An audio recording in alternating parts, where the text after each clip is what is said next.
চাওক 9,000 নহয় 18,000কে দিয়ক, আমাৰ ক'বলগীয়া নাই। কিন্তু এই যে টকা পইচা বিলাক যে ৰাইজক জনতাক দি আছে সেয়া ভাল কথা, কিন্তু ক'ৰ পৰা দিছে?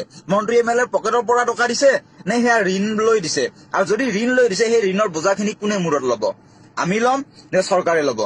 যদি চৰকাৰে লয়, চৰকাৰে কাৰ পৰা টকাখিনি ওলাব?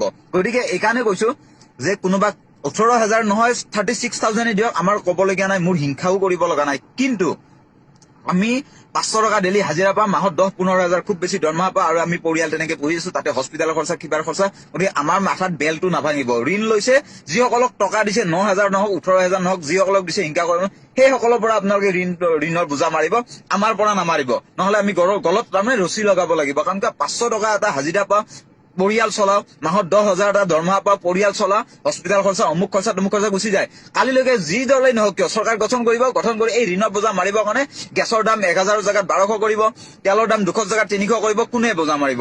আমিহে সেই বোজাটো ল'ব লাগিব।